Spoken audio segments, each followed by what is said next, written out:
जय माताजी मित्रों, मारी चेनल ममतानी रसोई में तमारुं स्वागत है। आज आपणे बनावीशुं नेचरल कलर साथे मोढामां मूकता ज ओगળી जाए एवा सॉफ्ट लाडू। तो ना मावो ना चासणी करवानी झंझट अने खूब ज ओछा समय में बनी जाए तेवा आपणे लाडू बनावीशुं। तो लाडू बनाववा माटे मैं अत्यारे कोपरानुं छीण लीधुं छे, 2 वाटकी जेटलुं। तो आ छीण में जे कोपराना गोळ आवे तेना पाछळना काळा भागने काढी अने मिक्सरमां क्रश करीने तैयार कर्युं छे। तो हवे आपणे एक कढ़ाई लई लईशुं।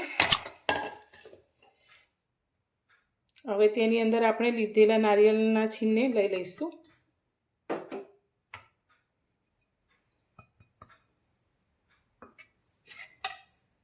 હવે તેની અંદર આપણે અત્યારે 2 ચમચી જેટલું ઘી રેડીશું।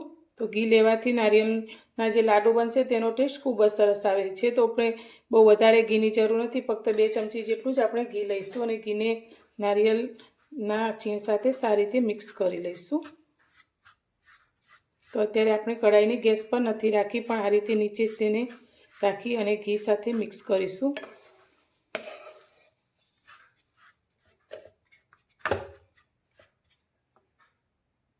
अत्यारे मैं एक मिक्सर जार लई लीधुं छे। तेनी अंदर आपणे लाडूनी मीठास माटे खांड लईशुं। तो अत्यारे एक नानी वाटकी जेटली खांड लीधी छे। तो खांड तमे तमारा टेस्ट प्रमाणे वधारे के ओછી लई शको छो। हवे तेनी साथे मैं अत्यारे 6-7 जेवा काजू लीधा छे, ते अंदर एड करीशुं। जो तमारे काजू ना लेवा तो बदाम पण लई शको छो अने बंने वस्तु ना लेवी होय तो तेने स्कीप करीने पण आ लाडू बनावी शको छो। हवे पीसी अने तेनो पाउडर तैयार करीशुं। तो खांड साथे आपणे काजूने पीस्या तो एकदम सरस एवो पाउडर थई गयो छे। तो काजू लेवाथी लाडूनो टेस्ट खूब ज सरस आवे छे। ना लेवाय तो तमे स्कीप करी शको छो। हवे तेने आपणे थोड़ीवार माटे साइडमां मूकीशुं। हवे आपणे नारिયેળના છીણની कढ़ाईने गैस पर लई लीधी छे अने गैसनी फ्लेम अत्यारे एकदम धीमी राखी अने हवे आपणे आ છીણને 2 થી 3 मिनिट माटे आ रीते शेकीशुं, जेथी अंदरथी तेल रिलीज थशे अने एकदम सरस एवी सुगंध आवशे। तो तेनो कलर जरा पण बदलाय नहीं ते रीते आपणे तेने धीमा गैस पर शेकवानुं छे।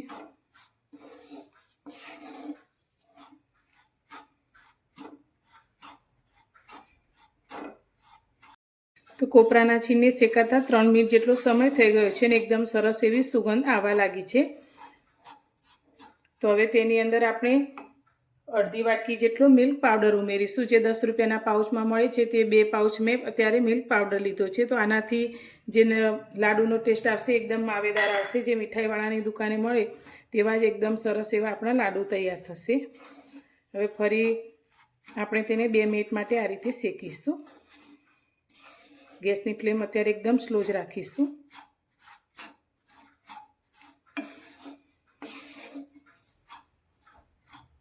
फरी आपणे 2 मिनिट बधुं ज सारी रीते शेकी लीधुं छे। तो अत्यारे मैं एक नानी वाटकी जेटलुं दूध लीधुं छे, जेने पहेलाथी गरम करी अने ठंडू करी लीधुं छे। जे थोडुं मलाई साथे लीधुं छे ते आपणे अंदर लई लईशुं अने 2 चमची जेटलुं दूध आपणे बाकी राखीशुं, जेनो उपयोग आपणे पाछळथी करीशुं। हवे दूधने पण सारी रीते मिक्स करी अने फरी आपणे 2 मिनिट जेवुं बधुं ज सारी रीते शेकीशुं।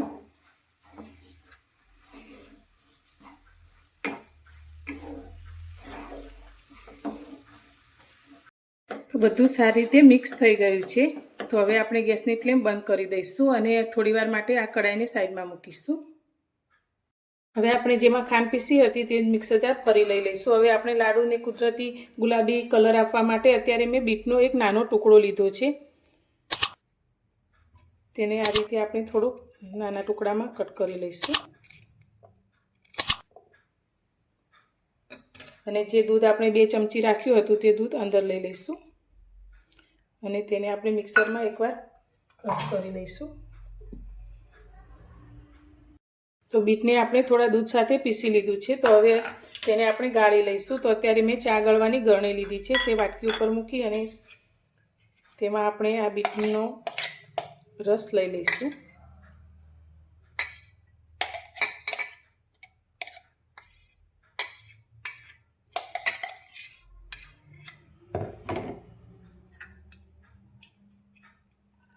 आ रीते आपणे एकदम नेचरल कलर तैयार कर्यो छे। तो बहारना कोई फूड कलरनी पण जरूर नथी पड़ती। तमे कोईपण मीठाईमां आ रीते बीटनो रस उमेरी अने कलर करी शको छो।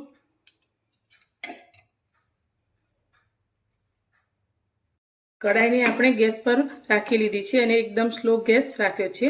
તો હવે આપણે જે નેચરલ કલર દૂધ સાથે તૈયાર કર્યો છે તે 2 ચમચી જેટલો આપણે અંદર લઈશું. તો કલર બહુ વધારે પડતો આપણે નથી લેવાનો, પણ આ રીતે આપણા લાડુનો કલર ગુલાબી થાય તેટલો જ આપણે અંદર ઉમેરવાનો છે.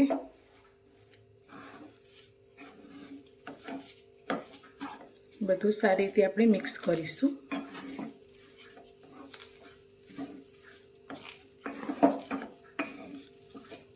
તો તમે જોઈ શકો છો એકદમ સરસ એવો ગુલાબી કલર લાડુ માટે થઈ ગયો છે. હવે આપણે જે ખાંડ અને કાજુને પીસીને રાખ્યા છે તે 1 વાટકી જેટલું અંદર લઈ લઈશું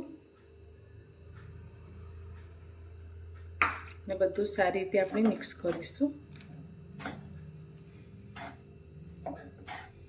લાડુના મિશ્રણને મેં આ રીતે એક મોટી પ્લેટમાં લઈ લીધું છે અને આ રીતે થોડું ઠંડુ થાય તે રીતે આપણે થોડું ફેલાવી લઈશું. અત્યારે લાડુની ફ્લેવર માટે મેં ઇલાયચીનો પાવડર લીધો છે, તે ઉપર લઈ લઈશું. તમે રોઝ વોટર પણ લઈ શકો છો. બધું સારી રીતે મિક્સ કરીશું અને હાથથી અડી શકાય તેટલું ઠંડુ કરીશું.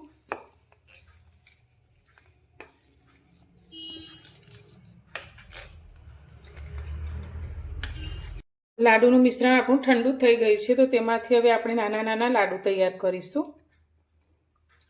તમારે જે સાઈઝના લાડુ કરવા હોય તે પ્રમાણે તમે કરી શકો છો. તો અત્યારે આપણે આ રીતે લાડુ વાળીશું. તો તમે જોઈ શકો છો આપણે 2 ચમચી ઘી લીધું, તે ઘી પણ ઘણું બધું રિલીઝ થયું છે.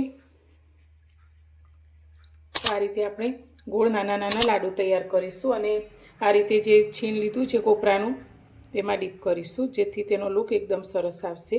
આ રીતે બધા લાડુ આપણે એક સાઈઝના તૈયાર કરી લઈશું.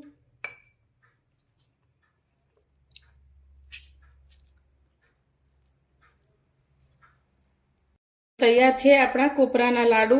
તો એકદમ સરસ સોફ્ટ એવા લાડુ આપણા તૈયાર થયા છે. મોઢામાં મૂકતા જ પાણી થઈ જાય એવા અને ખાવામાં એટલા બધા ટેસ્ટી કે તમે વારંવાર બનાવશો. તો તમને મારી આજની આ રેસીપી કેવી લાગી તે મને કોમેન્ટમાં જરૂરથી જણાવજો. અને પસંદ આવી હોય તો વિડીયોને લાઇક કરજો, શેર કરજો અને મારી ચેનલને સબસ્ક્રાઈબ કરવાનું બિલકુલ ભૂલતા નહીં. તો ફરી મળીશું એક નવી જ રેસીપી સાથે નવા વિડીયોમાં.